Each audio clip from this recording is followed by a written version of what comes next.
Now description of the pyramidal process. This is the pyramidal process. You see,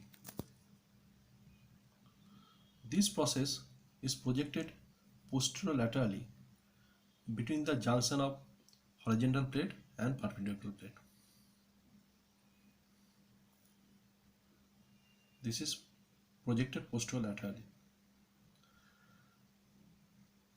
and this joins with the margins of the pterygoid fissure between the two pterygoid plates of the sphenoid. And this process has three surfaces. One is posterior surface that forms part of the floor of the pterygoid fossa and gives attachment to the medial pterygoid muscle. Another one is lateral surface that articulates in front with the maxillary tuberosity and rest of the lateral surface that forms the medial wall of the infratemporal fossa. And next, this is the inferior surface. You see, it is marked by an foramen. This is called lesser palatine foramen at the junction between the horizontal plate and perpendicular plate for the passage of lesser palatine vessels and nerve. Now come to the orbital process. This is the orbital process. It is projected upward and laterally from the superior border. It contains orbital sinus and 5 surfaces.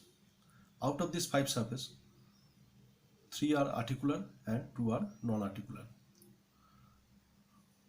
Among the non-articular surface, this is the orbital surface that forms the most posterior part of the floor of the orbital cavity. Another non-articular, that is the lateral surface. This forms the medial wall of the pterygoid fossa, and that surface separated from the orbital surface by a rounded border. This forms the medial part of the lower border of the inferior orbital fissure. Among the articular surface, first surface that is directed anterolaterally, this is known as maxillary surface.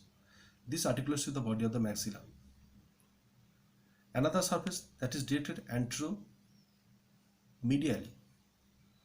that is known as ethmoidal surface, that articulates with the labyrinth of the ethmoid.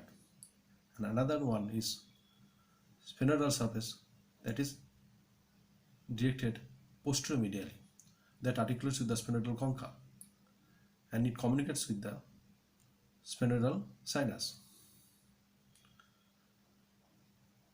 And this is the sphenoidal process.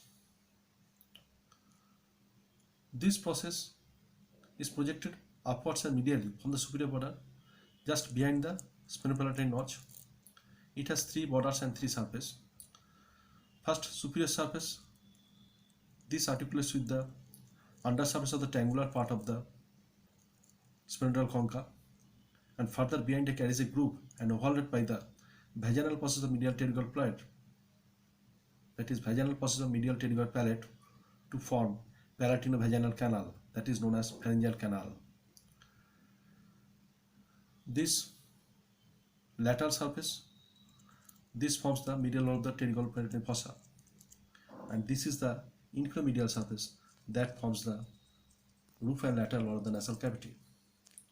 Now come to the border of the sphenoidal process. This is the anterior border that forms the sphenopalatine notch. This is the medial border that joins with the lateral margin of the ala of the vomer, and this is the posterior border that joins with the vaginal process of medial pterygoid plate.